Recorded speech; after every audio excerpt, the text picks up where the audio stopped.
Hello there! Welcome to Good, Great, or Garbage, the show where we break down movies and decide whether they are good, great, or absolute garbage.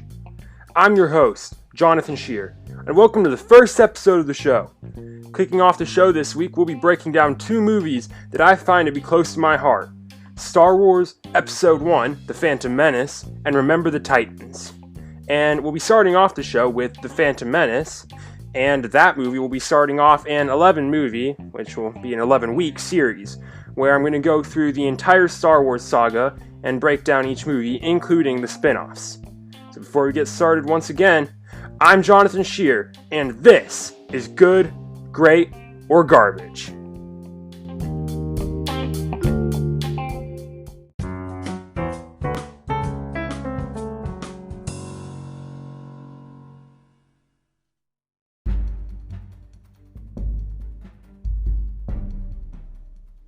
So, starting us off on this episode tonight, we have The Phantom Menace, and for this movie, I want to get started off by saying that I am a huge Star Wars fan, so a lot of this, and the entire show in general, there's going to be bias, there's going to be my personal opinion on will I like a movie, will I not like the movie, but in my opinion, I believe that that's kind of what a lot of people need to hear more of, rather than just that straight out critics, this is good, this is bad, because at the end of the day, it's each person's individual opinion as to whether they like a movie or not.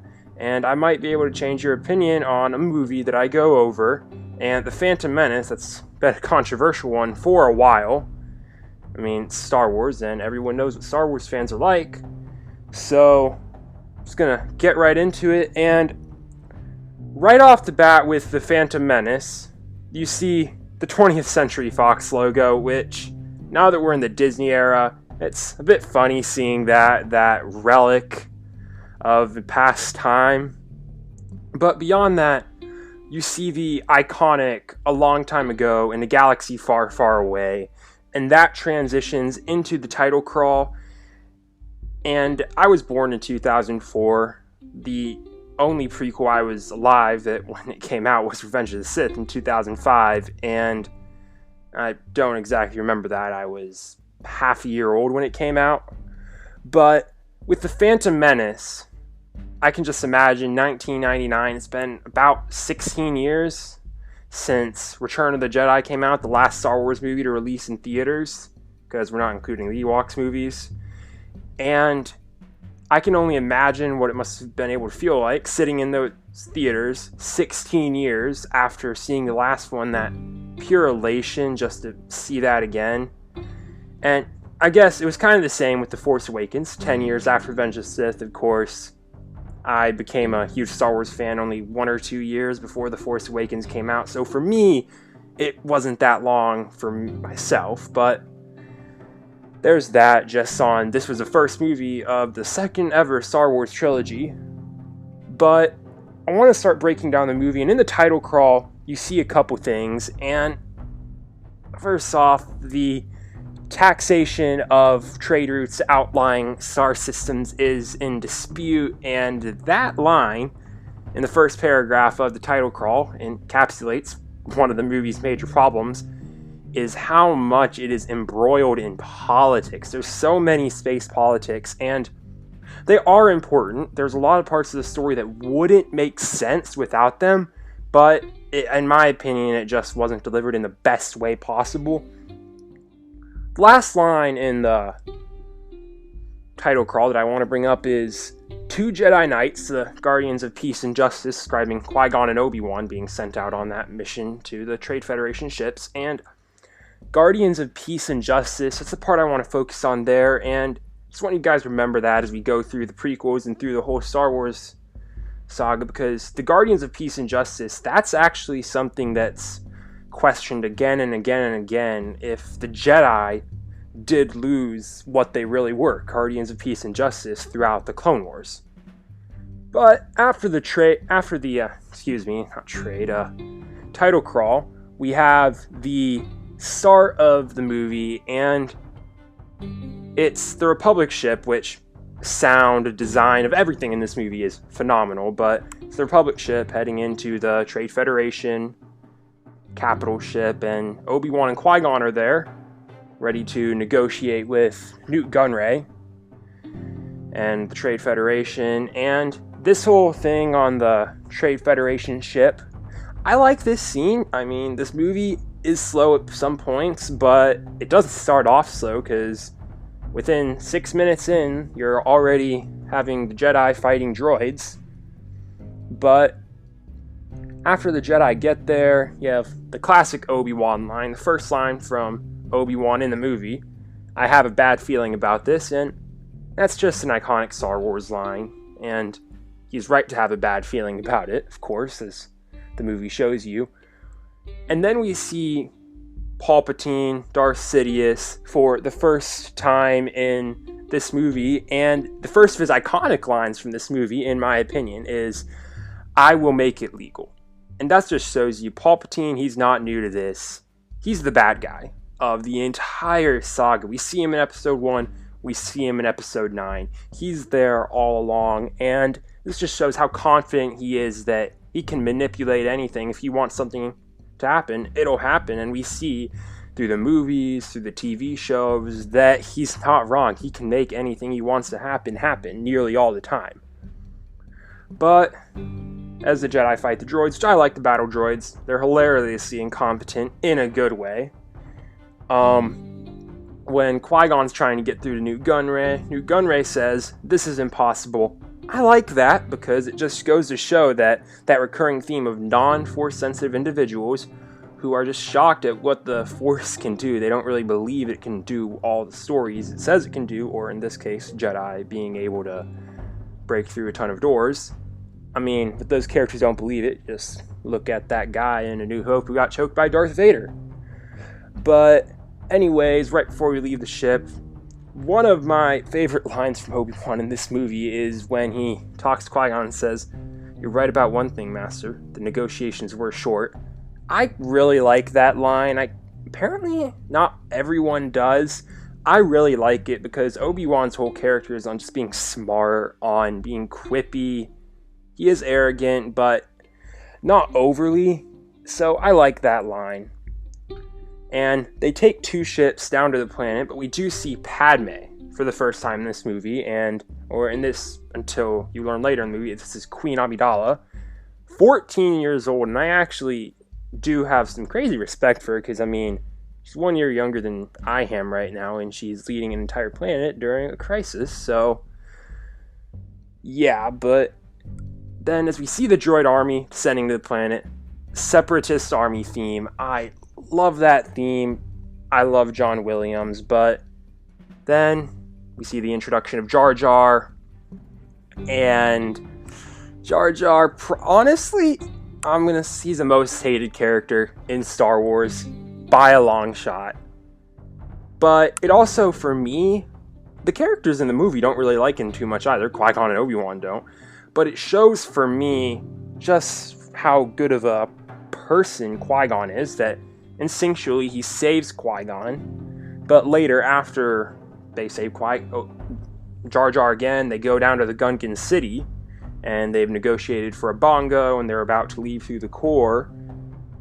Right before they leave, they know Jar Jar is about to get punished, probably executed for returning, and Qui-Gon goes out of his way to save Jar Jar, and that shows how good of a person he is, how he is the optimal Jedi. He sticks his neck out for people who are in trouble, and that's just, in my opinion, Qui-Gon is one of the best characters in the prequels, and this just helps to show it. But as they're going through the core, once again, another iconic line from Qui-Gon, "There's always a bigger fish." And yes, there is always a bigger fish. It's a decent scene as we go through there, but, I mean, it's not the best in the movie.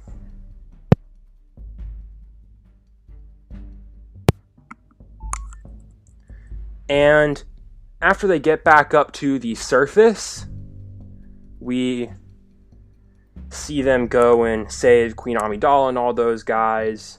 And, of course, you have Newt Gunray, all those guys. They're doing their thing.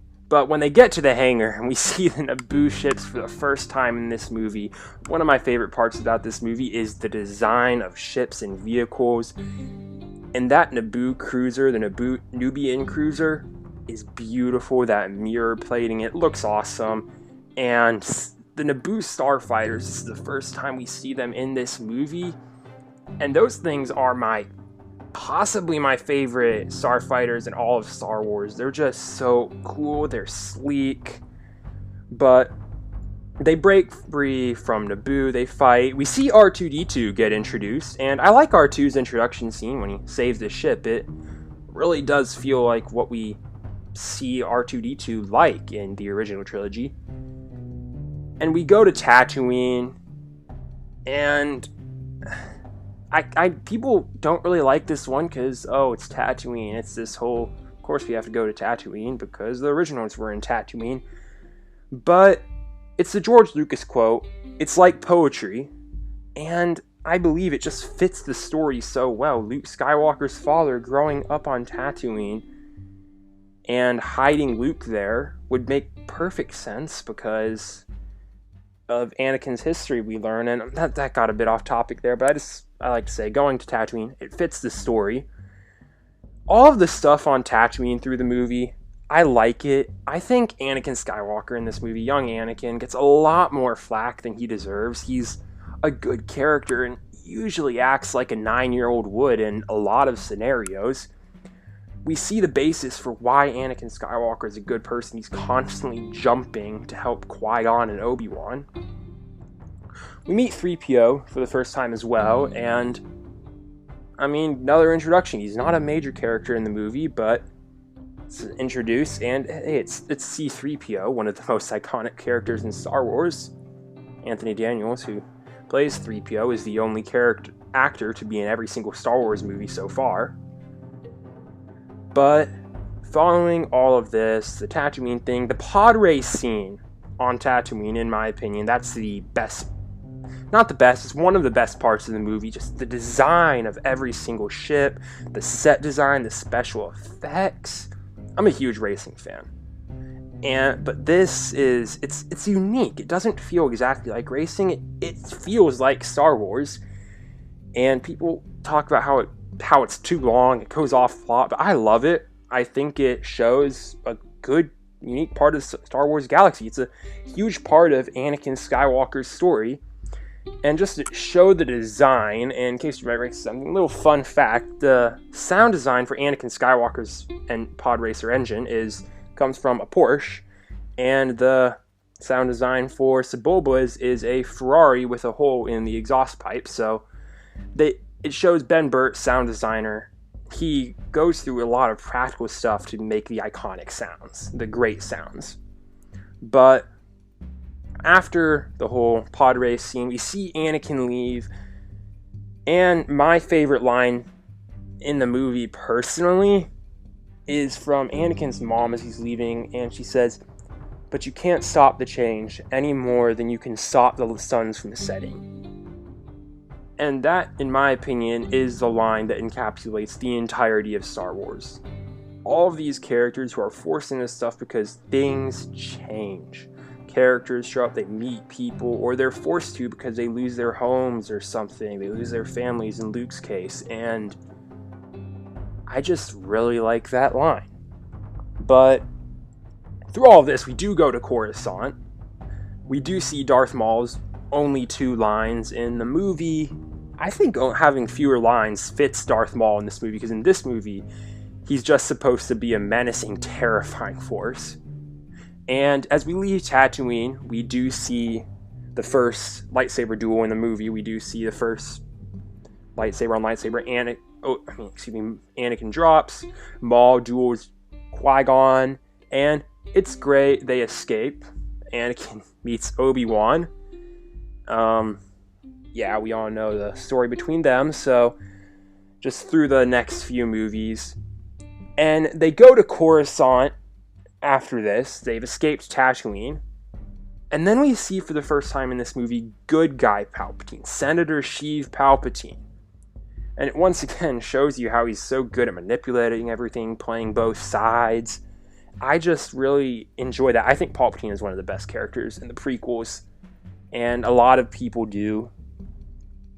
But as we see this, the whole Jedi thing with Anakin, it's really interesting how you can't really pick one side as right. For the Jedi, and the whole Jedi Code and everything, they were right. They follow the Jedi Code, and looking at the consequences with the galaxy, they were right, considering he brings about the fall of the Jedi, and 19 years, or actually 23 years of absolute torture for the entire galaxy.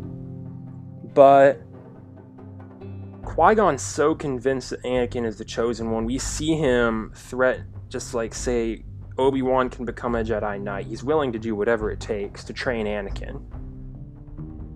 We see him talk to Anakin about midichlorians. Midichlorians, another very controversial part of this movie. But I think it's fine. They don't get into it too much. It doesn't ruin the mystery of the Force. It's just Star Wars-y. If you don't want to think about it, you don't have to think about it. It's not that plot important. But after this, the no confidence in Chancellor Valorum, there's this scene where Palpatine's leaning in, whispering to Padme's ear, and I just love that picture because Palpatine's constantly leaning into everyone. He's manipulating everyone into gaining power. Through this move, he gains the power of Supreme Chancellor of the Senate of the entire galaxy. And that's just the whole manipulation side of Palpatine. I love that. And we go back to Naboo. Maul's already there. And once they land on Naboo, they go and they find the Gungans. And they negotiate with the Gungans and their allies. And I'm trying to this part, I don't really have a lot of parts I love through these scenes. It's just, yeah, because the final battle is absolutely amazing. But they agree, okay, yeah, we'll fight with you. The Gungans and the humans are going to fight together. So we see the 3 different battles, but comes 4 start to play out. Or 2, actually. There's people breaking into the palace, with Padme's team going to take the throne room, the pilots going to attack the droid control ship, and Maul and Obi-Wan, who are going to help Padme's team, end up getting sidetracked. And then there's the Gungan army, where Jar Jar's been made a general, which not sure how smart a decision that was. But they're fighting the droid army. And we see them split up. First off, Battle of Naboo. First off, I love Avengers Infinity War, but they completely knocked off the Battle of Naboo. And I am just joking here, but if you look at the imagery, the huge shields, the plain grass plains, it's hilarious how similar those 2 battles were. Even with like the infantry, they have their own personal shields, and there's mindless bad guys and everything. You go through into the palace.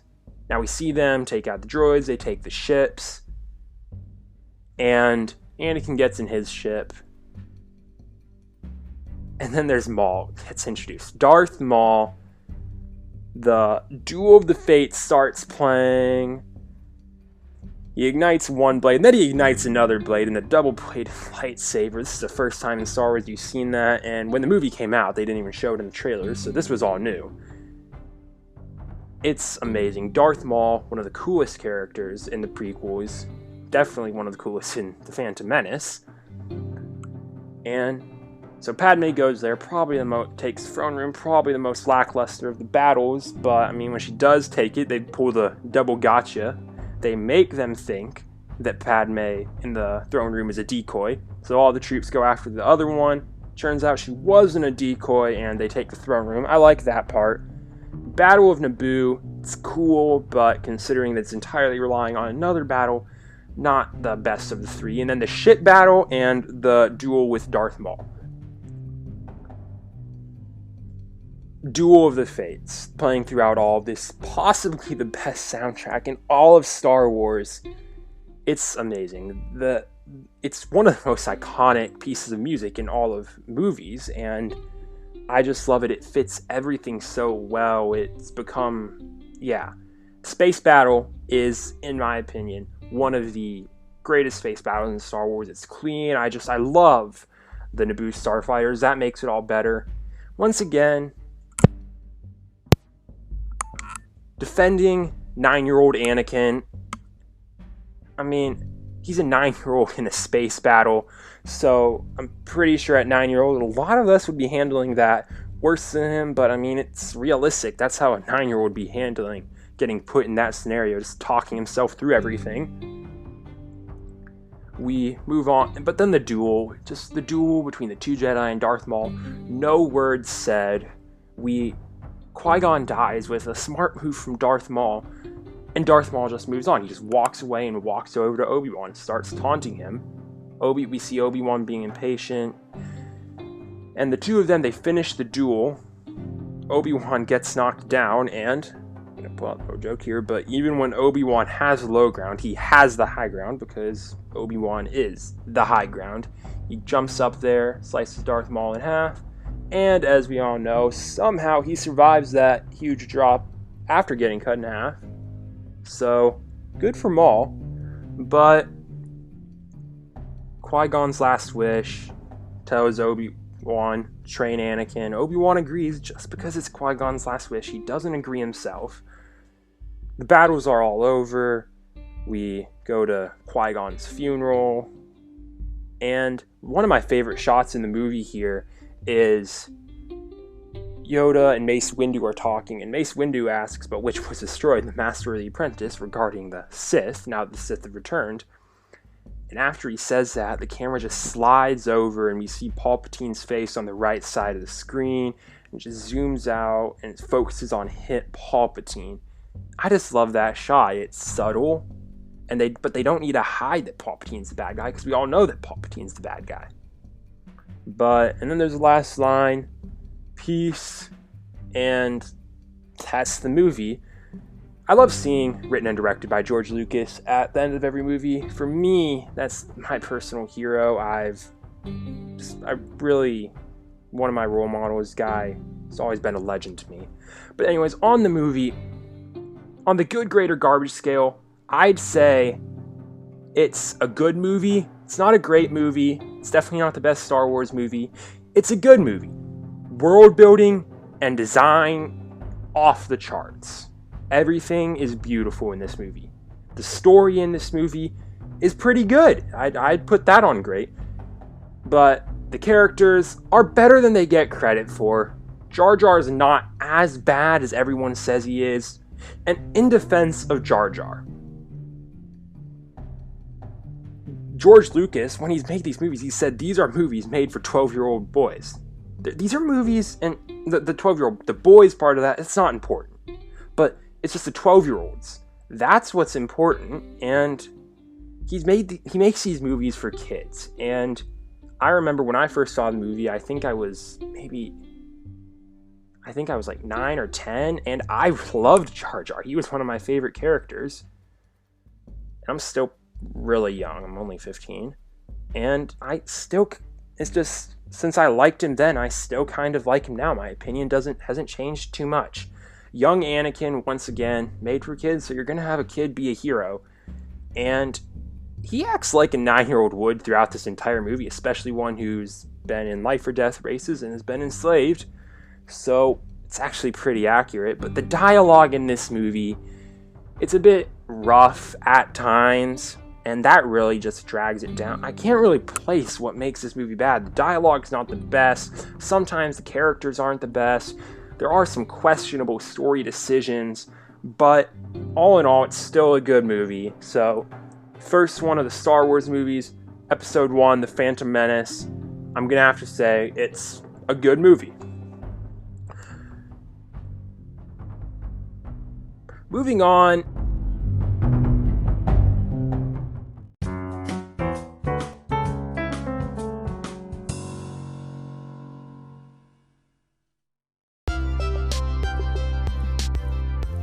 And this next part of it, I like to divide this show up into 3 parts. Movie 1, middle segment about new movies, and then movie 2. Movies out this week. As we all know, coronavirus, there's literally nothing really happening in the movie industry right now. So there are a few movies that come out in digital recently. Trolls World Tour, personally, do not want to see that one. That came out around a week ago. Also coming out this week were The Gentleman with Matthew McConaughey, Underwater, not really sure what that one's about, but that one did come out. Fantasy Island, a new horror movie, and The Rhythm Section. So if you're interested in those, you can go watch those. Those are out this week. But moving on to our next movie.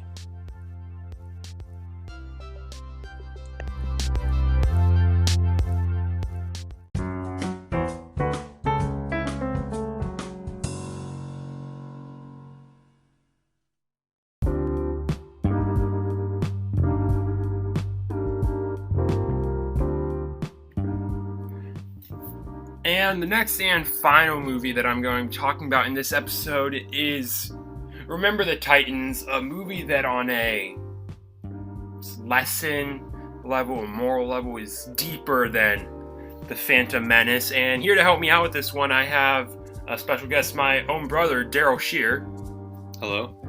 And for this one, we do it a bit differently than I did the Phantom Menace. I'm just going to start off, do a quick run through the plot, and then we're going to talk about a couple of things that each of us liked and thought was important. So let's get started right here. And the movie starts with the narration by Cheryl Yost as the whole team arrives at assembly in the movie. It's in a frame format. It starts here and it's going to end here too.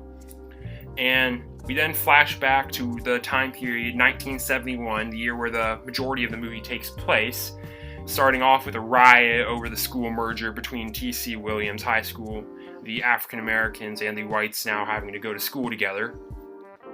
And Yost's entirely white football team at this point tries to join in. And the rest of this part before training camp, it's the exposition. It sets everything up with Yost losing his job, Boone getting the job, all of the players meeting each other for the first time. It mainly operates as a good exposition for Boone and Yost, primarily. But then we go on to training camp. The part of the movie for me is the most important part of the movie. And the departure scene really sets it up well. It sets up Boone's goal with this for getting the entire team to just bond over the entire camp, regardless of their skin color, by forcing them to just be with each other regardless of skin color. And this, like I said, it's the most important part of the movie. There's a ton of bonding moments here, a ton of important moments. We'll get into a couple of those later. But after that, the team goes back home. First day of school, the entire team gets the wake-up call that they changed, but everyone else back home didn't. Everyone else back home is still prejudiced. And through all of the football games leading to the state championship, we see the story arcs of a lot of the characters finish. We see Ray get kicked off the team. Yost finishes his arc. Gary, Julius, Boone. We see, and the town changes, and the team accomplishes what the goal of the movie is. And as Yost says, they taught the town to trust the soul of a man rather than the color of their skin. And after that, the movie ends where it began, at Gary's funeral with Cheryl Yost narrating, and the whole thing just came full circle in the frame format, like I mentioned earlier. And Darryl, we've run through the plot now, and is there anything you want to bring up, any specific parts or elements of the movie that you liked? Definitely. I mean, I don't particularly have a specific favorite moment, but I have a favorite, relationship. I loved Julius Campbell and Gary Bertier throughout the entire story. I mean, you mentioned training camp was a big part for you, and they also had a very, very big transformation in their, beginning of their bond as almost brothers, as you'll learn later in the film, because they're running through a forest, and Julius calls Gary out and says, "Wear myself out for what team?" And this is very, very interesting, because Gary then says, "Well, that's a terrible attitude," but Julius says, "Attitude reflects leadership." And for any person in leadership, having someone call you out that may not be your equal, or actually your equal, but is actually seen as less than you, is kind of hard to hear, but he actually takes it to heart. And that kind of is a good thing that friends, they're not friends yet, but it's a good inkling that we'll start to see them as becoming friends. And probably my favorite, I don't like to say favorites a lot, but my favorite part in the film is later on, Julius is walking through a predominantly white neighborhood, and he is stopped by a police officer. And the police officer just rolls up and rolls down his window slowly, and Julius is immediately on edge because he doesn't think he's not doing anything wrong, but his entire life, you don't do these kind of things. And the police officer just says, "Great job last night. It was a great football game." And Julius is like, "Well, thank you, sir." Nervous the entire time, but it's just, he continues on and goes and meets Mrs. Bertier. But specifically that moment just meant a lot to me. Yeah, and I really like that one too. It's like that moment also shows, like I mentioned when I was going through the plot, that's the part of the movie that first really shows they taught that town, like Yo says, to trust the soul of a man rather than the color of their skin. They looked past the color of the skin and saw them just as another football player, just another person. And so you probably want to go on. Well, I'm gonna skip towards the end of the movie one last time. And spoiler alert, Gary gets in an accident, and it's kind of difficult. Every time I watch that part, it just takes a little bit out of me. But when Julius goes to the hospital, only family are allowed to go in to meet Gary. But Gary says, "Alice, are you blind? Don't you see the family resemblance? That's my brother." And brother, when talking about ones of different race, is something that, or this time period, that is definitely not something that anyone does or anyone's even heard of. And it just shows how far they've come. They see themselves as almost brothers. And from two people hating each other and fighting from the very first moment, to that little time at training camp where they started to bond a little bit more, now they are seen as almost brothers, and they're like left side, strong side. And it's just truly shows how the differences between the whites and African Americans has just slowly, not everybody, as seen with Ray, but slowly some people have begun to get past their differences and see how similar they are. Yeah, and I really like that you focus on that part, because that, for me, it's that relationship that is the focal story of the movie. For me, it's primarily Gary's story, because back when the team tries to join the riot, it's Gary who's at the lead, and the whole movie is wrapped around Gary's funeral, and we see him. He has the most, for me, Gary has the most just predominant change. He went from the guy who was leading the charge against the African American community to the one who saw an African American football player as his own brother. And while Yost goes through this change, I believe Gary was the one who went through that most predominantly. I really love that you decided to focus on that. But for me, one of the parts I really liked, I like to focus on Yost, because at the start of the movie, he has his prejudices, but for him, the most important thing for him is football. We see that a lot. He's about to get inducted into the Hall of Fame.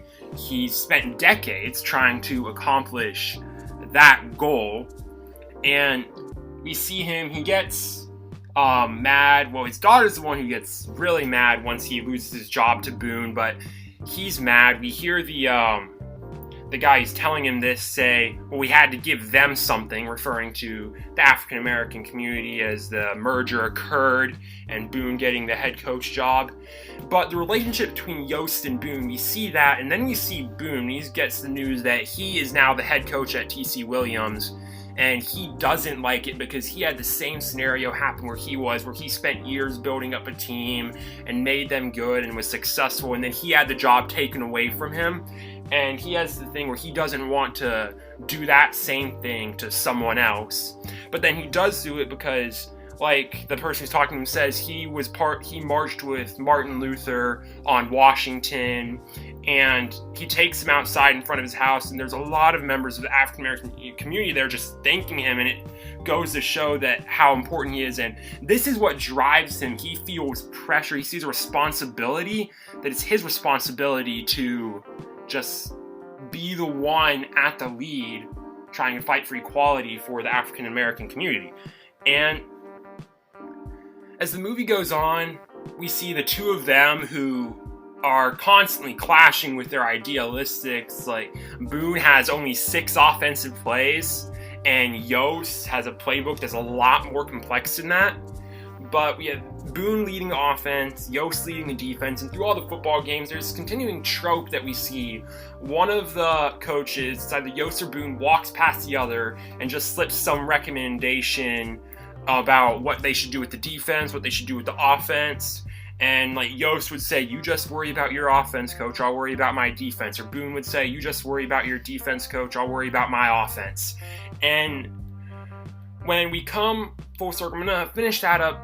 I'm gonna finish that up now. Actually, we go to the locker room scene, halftime of the state championship game, and after Yost gives his part of the motivational speech to the team, which I'm gonna go back to in a couple seconds, but Yost asks Boone for help coaching the defense, and that's the point that shows that how really far they came, that both of them still wanted to be the ones who were fully in charge. They didn't want to have to rely on the other. They didn't want help from the other, but now they realize that they're better when they help each other out, that they're better, stronger together than separate, and that's a really important part for me. And I think that's very important, because even after they win, after the end of the game, you see them hold, like right at the end of the film, they both thank each other.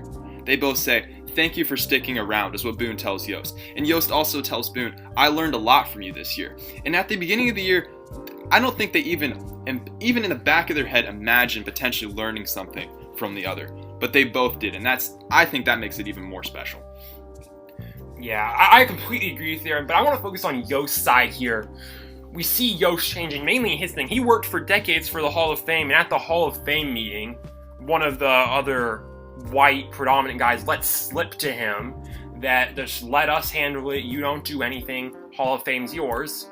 And at the next game against Roosevelt High School is the point where Yost and the game's going awful, and it's blatantly seen that it's rigged. There's a flag called against T.C. Williams every other play, and we see the point where this is Yost's big point where he finally gets his emotional conflict and overcomes it. He learns it's rigged, and we see him, it's just constantly, it'll show flag, it'll show Boone getting angry, and it'll show Yost, just you can see him there, he's intensely just thinking things through.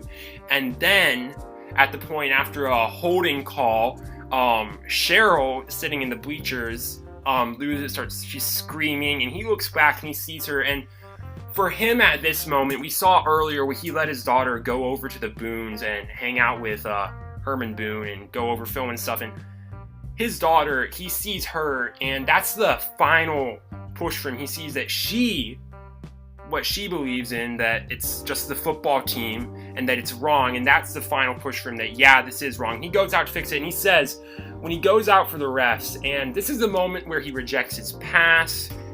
In this one moment, he gives up on decades of work to join the High School Football Hall of Fame by doing the right thing, and he tells the refs, "I don't care if I go down with you, but before God, I swear I will see every last one of you thrown in jail." And it shows that he went from the guy who the Hall of Fame was his goal to the guy where now he could care less about the Hall of Fame. He cares about the team. He cares about each player and about doing what's right for the team, not letting them down.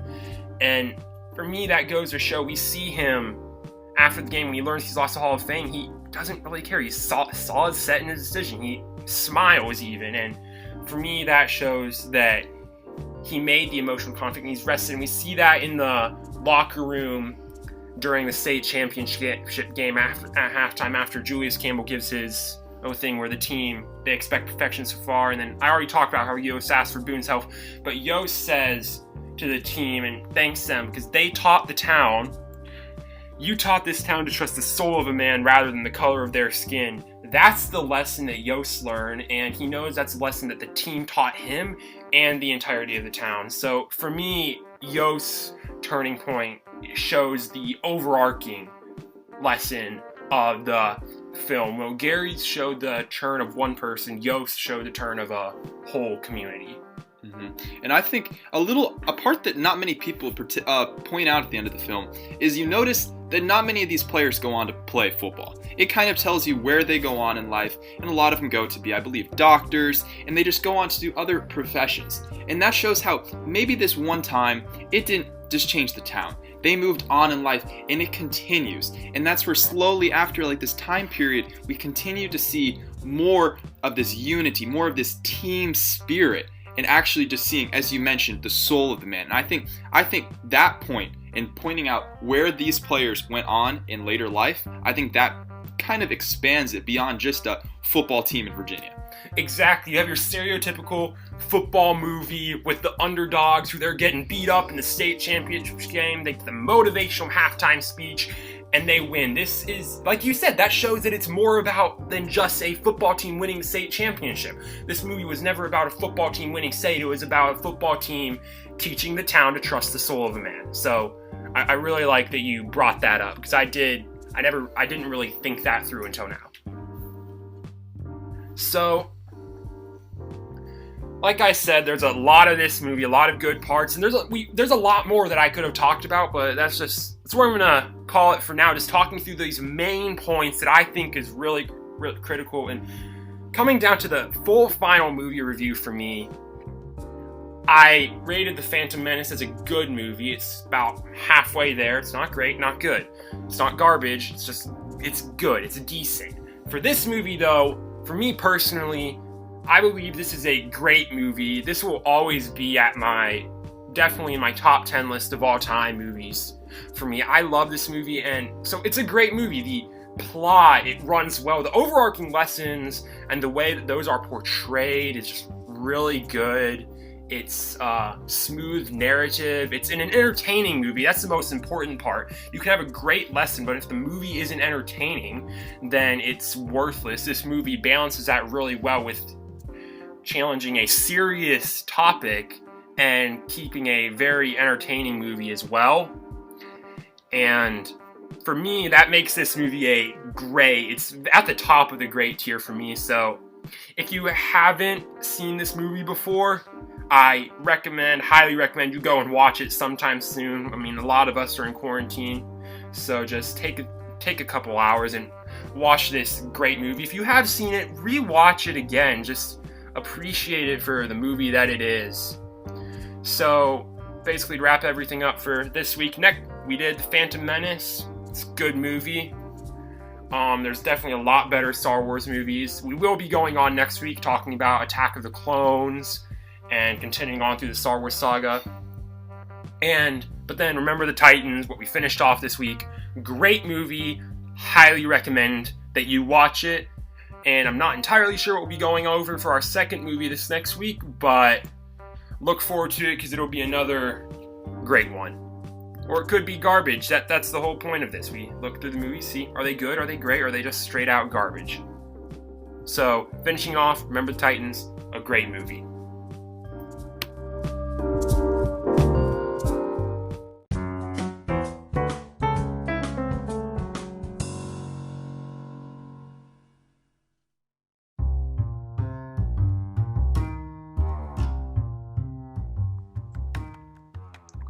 So that's everything this week. Phantom Menace and Remember the Titans. One good movie, one great movie, respectively.